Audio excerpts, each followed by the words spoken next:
Welcome to Romance Files. Please like this video and subscribe to Romance Files. Let's begin. It wasn't just any knock at the door that night. It was the kind that demanded attention, loud and unrelenting, as though the person on the other side had a right to my time. I was already in no mood for visitors, sitting in my dimly lit apartment with a half-eaten dinner and the drone of a movie I wasn't paying attention to. But I rose from the couch anyway, more out of reflex than curiosity, and opened the door. Standing there, with his smug grin and posture that oozed arrogance, was Marcus. I recognized him instantly, though he'd only crossed paths with me a handful of times. He wasn't someone you could easily forget. The sharp lines of his tailored suit, the way he looked at you like you were beneath him, it all screamed entitlement. "Darren," he said, his tone casual, as though we were old friends. I didn't invite him in. "What do you want?" I asked. Marcus laughed, a sound that grated on my nerves. "Straight to the point, huh? I like that. Let's just say I'm here to give you a heads up." Without waiting for my permission, he stepped inside, surveying the room like he owned it. "Get out," I said, my voice firm. "Relax," he said, waving a dismissive hand. "I won't be long. I just thought you'd like to know that I'm taking Alyssa out tonight.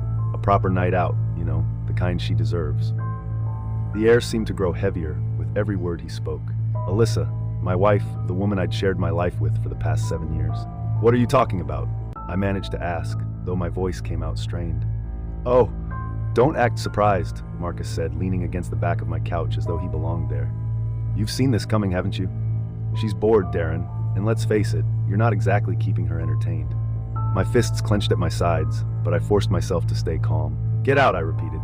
Marcus smirked, clearly enjoying my discomfort. "Don't worry," he said as he walked past me toward the door. "I'll take care of her." He left without another word, and I stood frozen in the middle of the room, his words echoing in my mind. The silence that followed was deafening. The days that followed felt surreal. Alyssa came home that night, late and silent, slipping into bed without so much as a word. I lay awake beside her, my mind racing. Was Marcus telling the truth? Had she really chosen him over me? I didn't confront her right away. I told myself I needed more time, more proof. But the truth was, I was terrified of what she might say. The thought of her betrayal was like a weight on my chest, making it hard to breathe. One evening, as we sat across from each other at the dinner table, she finally spoke. "Darren, there's something I need to tell you." Her voice was soft, hesitant, and it sent a chill down my spine. I put down my fork, meeting her gaze. "What is it?" She took a deep breath, her hands trembling slightly as she folded them on the table. "I've been seeing someone else," she said, the words hanging in the air like a storm cloud. "It's Marcus," I stated. I stared at her, the air seeming to leave the room. My mind raced, trying to process what she had just said. "How long?" I asked, my voice barely above a whisper. 3 months, she admitted, her eyes filling with tears. "I didn't mean for it to happen, Darren. It just did." I pushed my chair back, the sound of it scraping against the floor, startling us both. "You didn't mean for it to happen?" I repeated, my voice rising. "You've been sneaking around behind my back for 3 months, and that's all you have to say?" "I'm sorry," she said, her voice breaking. "I never wanted to hurt you." "But you did," I interrupted, my anger bubbling to the surface. "You betrayed me, Alyssa. You threw away everything we had for him."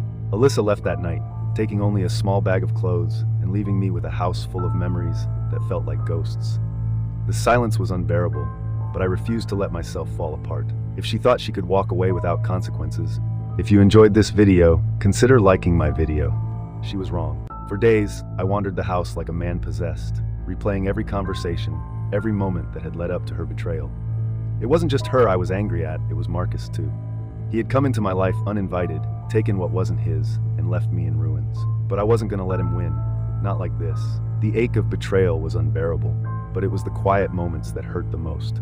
The stillness of the house, the emptiness of the bed, the way Alyssa's favorite coffee mug sat untouched on the counter.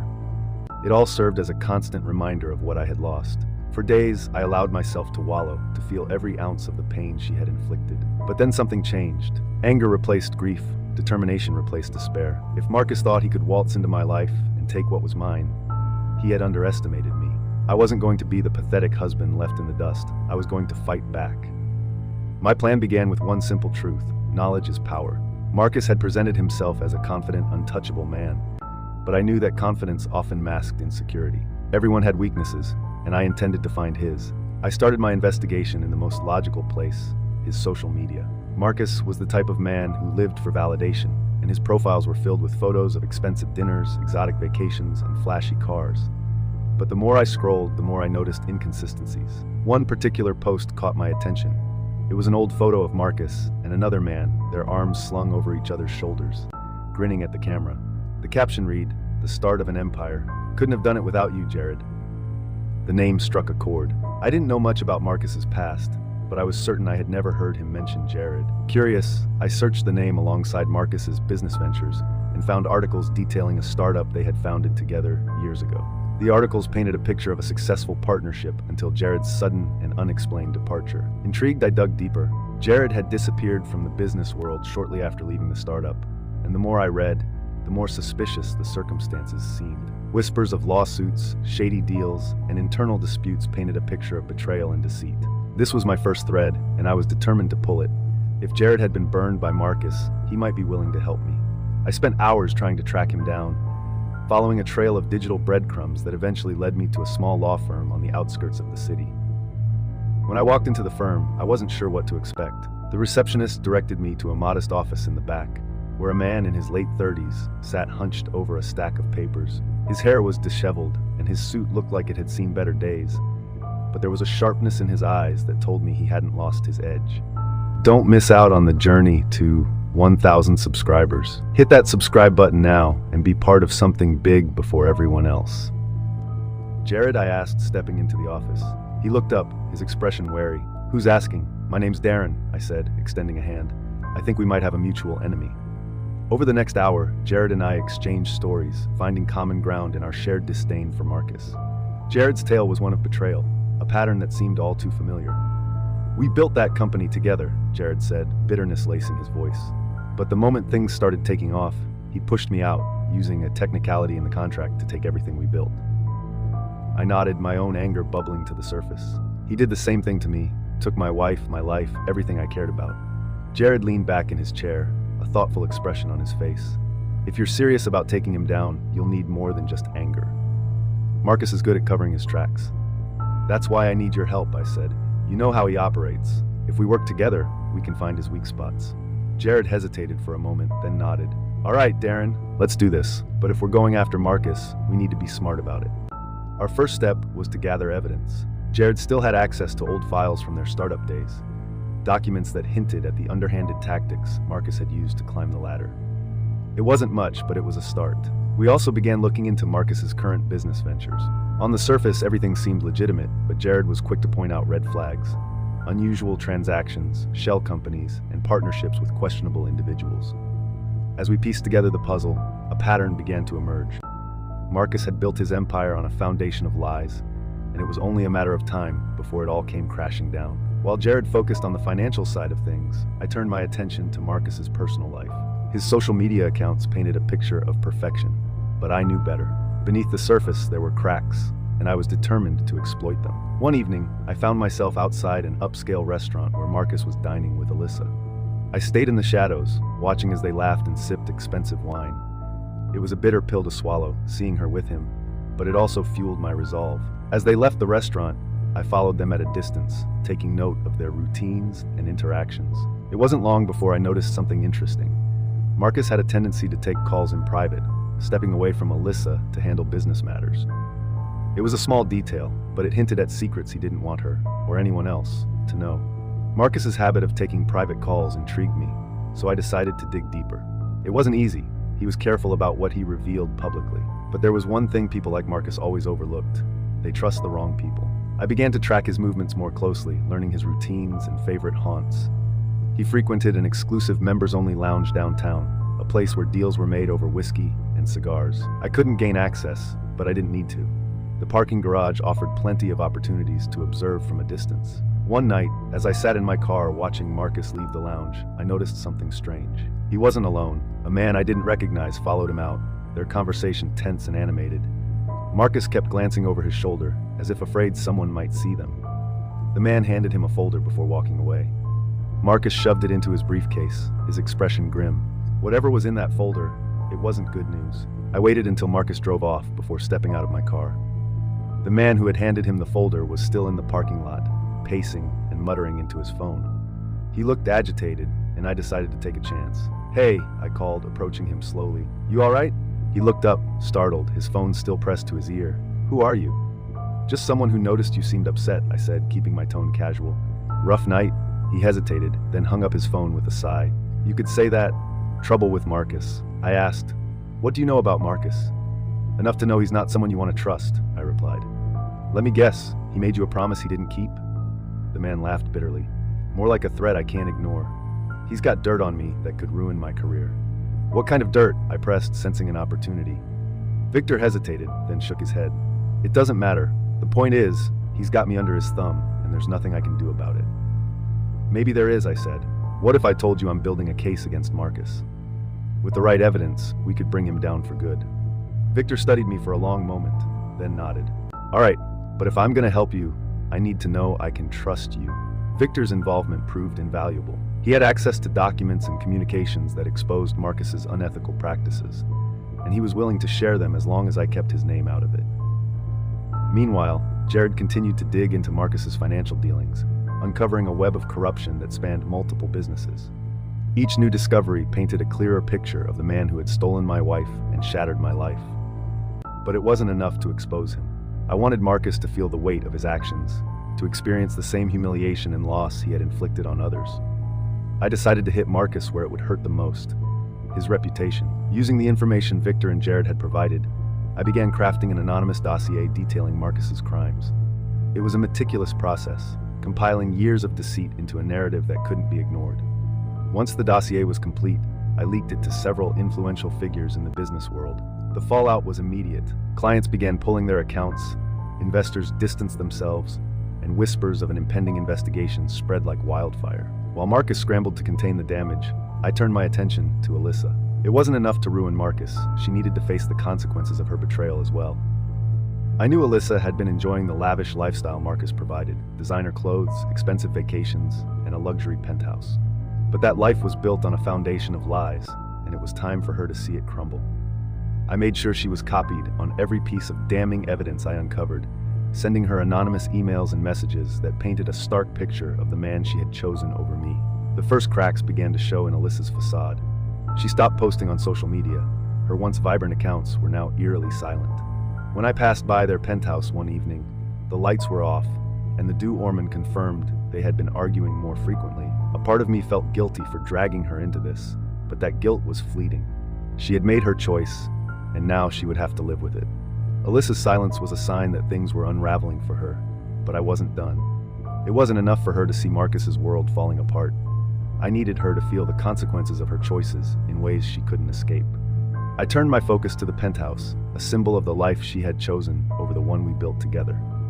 Marcus had used a combination of shell companies and dubious transactions to fund it, and with Victor's help, I discovered just how precarious their finances were. One call to the right regulatory agency, coupled with the evidence I provided, was all it took to trigger a deeper investigation. Within days, the penthouse was seized, the authorities citing fraud and unpaid taxes. Alyssa was left with no place to call home. She had traded a modest but stable life with me for the illusion of grandeur, and now that illusion had crumbled. Marcus wasn't faring much better. The investigation into his business dealings intensified, and every new revelation was more damaging than the last. He tried to maintain his composure in public, but behind closed doors, he was unraveling. I had positioned myself to witness his downfall firsthand, keeping tabs on him through a network of informants. Jared had proven to be a valuable ally, introducing me to others who had been wronged by Marcus. Together, we created a domino effect, ensuring that every aspect of his life was under siege. Marcus's biggest mistake was underestimating how many people he had burned on his way to the top. One by one, they came forward, each adding to the growing pile of evidence against him. The media caught wind of the scandal, and Marcus became the subject of relentless scrutiny. News outlets published exposés detailing his fraudulent activities, complete with interviews from former associates like Jared. Watching his empire collapse in real time was satisfying, but I knew Marcus wouldn't go down without a fight. He was desperate, and desperate men made reckless decisions. Alyssa, too, found herself dragged into the spotlight. Reporters camped outside her temporary residence, eager for a statement. She had gone from living a life of luxury to dodging questions about her relationship with a man who was now a public pariah. Despite everything, Alyssa reached out to me. I hadn't expected it, but when her name appeared on my phone, I couldn't help but answer. "Darren," she said, her voice trembling. I don't know who else to call. I could hear the strain in her voice, the weight of her choices finally catching up to her. What do you want, Alyssa? I asked, keeping my tone even. I made a mistake, she admitted, her words spilling out in a rush. I thought Marcus was different, but he's not. He's worse than I ever imagined. Please, can we just talk? I let the silence linger, savoring the irony of her plea. You chose him, I said finally. You made your bed, Alyssa. Now you'll have to lie in it. Her call left me unsettled, but it also strengthened my resolve. Alyssa's regret didn't absolve her of her betrayal, and I wasn't about to let her manipulate me into forgiving her. Instead, I focused on the final phase of my plan. Marcus had spent his life building an empire on the backs of others, but he had underestimated the power of those he had wronged. I reached out to one of Marcus's most prominent clients, a billionaire investor named Richard. He had been a silent partner in several of Marcus's ventures, and Jared's research revealed that he was unaware of the shady dealings behind the scenes. Richard was a no-nonsense man, and when I presented him with the evidence against Marcus, his reaction was swift. He immediately withdrew his investments and issued a public statement distancing himself from Marcus's operations. This was the final blow. Without Richard's financial backing, Marcus's remaining ventures collapsed. His accounts were frozen, his assets seized, and his reputation irreparably damaged. But I wasn't done yet. With Marcus effectively neutralized, I turned my attention back to Alyssa. She had been complicit in her own downfall, and it was time for her to confront the full weight of her decisions. I invited her to meet me at a quiet cafe, a neutral ground where I could deliver my final message. When she arrived, she looked nothing like the confident woman who had once walked out of my life. Her shoulders were slumped, her eyes rimmed with exhaustion. "Thank you for meeting me," she said, her voice barely above a whisper. I nodded but said nothing, letting her speak. "I know I don't deserve your forgiveness," she began, tears welling in her eyes. "But I need you to know how sorry I am. I should never have left you, Darren. I should never have trusted him." I listened as Alyssa poured her heart out, detailing the ways Marcus had manipulated her and the regret that now consumed her. Part of me wanted to believe her, to let go of the anger and start fresh, but the scars she had left were too deep, and I knew I could never trust her again. "You're right," I said finally. "You don't deserve my forgiveness, but for what it's worth, I hope you find a way to move forward." Her tears fell freely now, and she reached across the table to take my hand. "Darren, please." I pulled my hand away, shaking my head. "It's over, Alyssa. It's been over for a long time." That meeting marked the end of an era. Alyssa left the cafe in tears, and I walked away feeling lighter than I had in months. For the first time, I felt free from the pain, the betrayal, and the anger that had consumed me. Marcus was finished, and Alyssa had to face the consequences of her choices. My life was no longer defined by their actions, but I wasn't content to simply move on.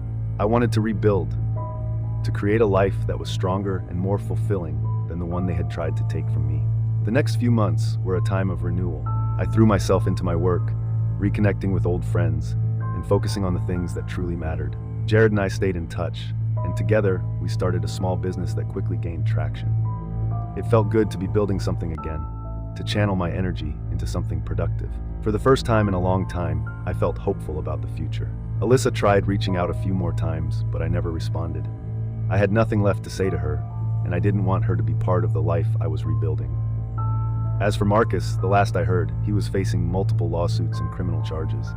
His name had become synonymous with scandal, and he was no longer a threat to anyone. The final piece of my journey was finding closure. I took a trip to the mountains, a place I had always loved but rarely visited. Standing at the edge of a cliff with the wind whipping around me, I felt a sense of peace I hadn't known in years. It wasn't about revenge anymore. It was about reclaiming my life and letting go of the past. As I stood there, I thought about everything I had been through. The betrayal, the heartbreak, the fight to rebuild. It had been a long road, but I had come out stronger on the other side. I wasn't the same man I had been when Alyssa and Marcus tried to tear me down. I was better, wiser, and more resilient. Life wasn't perfect, but it was mine again. I had rediscovered my strength and my sense of purpose, and I was determined to keep moving forward. Jared became a close friend and business partner, and together we built something we could both be proud of. In the end, I realized that the best revenge wasn't destroying Marcus or making Alyssa regret her choices. It was living a life that was full, happy, and unapologetically mine. And that's exactly what I intended to do.